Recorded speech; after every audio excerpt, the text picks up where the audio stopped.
and various local militia.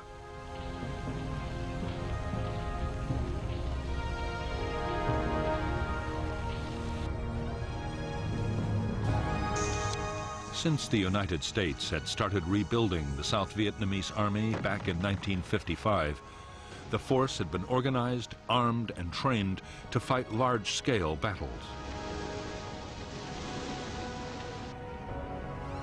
The danger had been expected to come from the North Vietnamese or Chinese armies, not from guerrilla bands.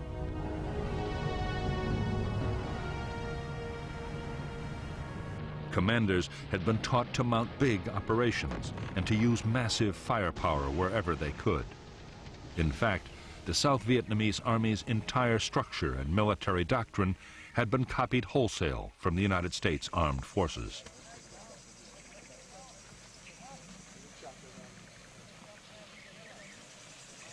Senior American commanders had no doubt they were teaching the South Vietnamese the right tactics for the war they had to fight.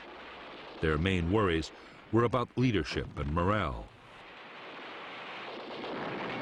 President Dien had appointed his generals for their political loyalty rather than their abilities, while junior officers' promotions depended on family connections.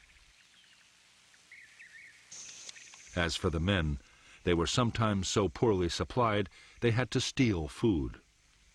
Desertions were running at 400 a month.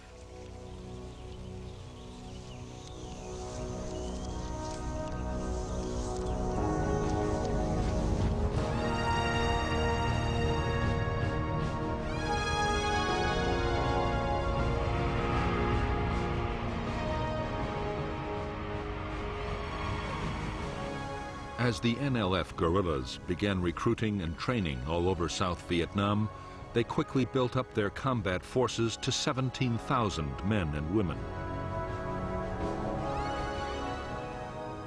These were the main force troops, uniformed and trained to fight anywhere in units hundreds strong. Main force battalions were under the direct control of the NLF High Command, and a high proportion of their officers were trained troops from the north.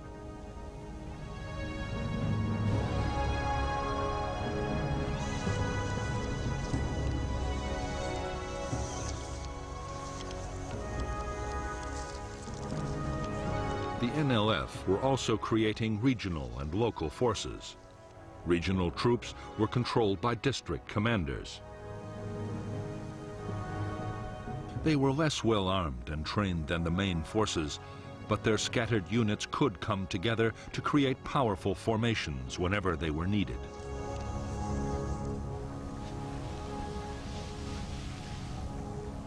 Local guerrilla units were based in the villages. They were part-time soldiers whose main job was to defend areas where the NLF was gaining control.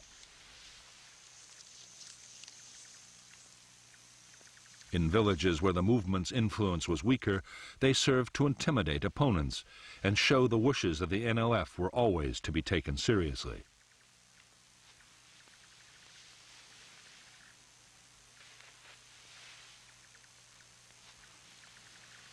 The vast majority of new recruits to the NLF were teenagers with no military experience. In the hamlets, they were organized by political officers into three-person cells. Long ago, the Chinese communists had found that three made for a group more tightly knit and loyal than any other number.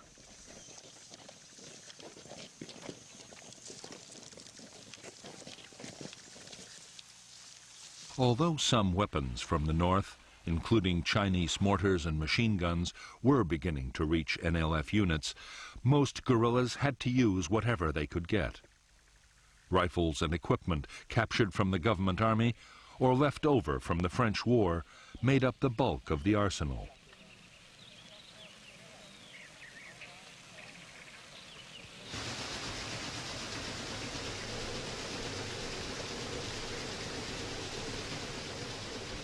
There were also secret factories making small arms and turning out grenades and mines in enormous numbers.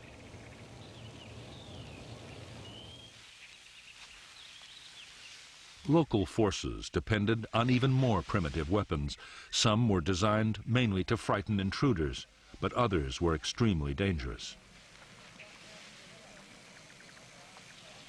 Punji traps, sharp spikes hidden in pits, could easily disable an enemy soldier.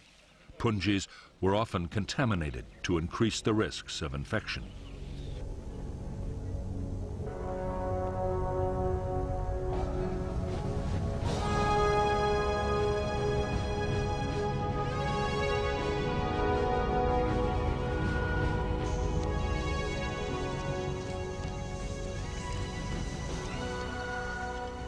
By the end of 1961, the Saigon government was forced to admit it was faced with a full-scale war. Every week, over 1,000 people were being killed.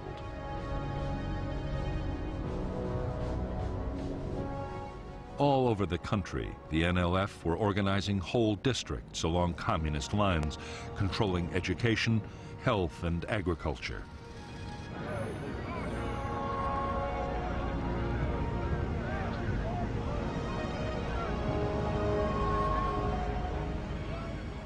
There were whole areas which had seen no government troops or officials for years.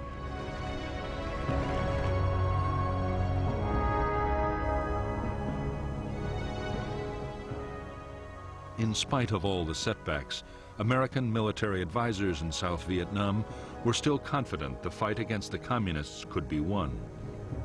By this time, they themselves were getting more deeply involved in the battle. Advisors were strictly forbidden to engage in actual combat, but the reality of war was starting to take over.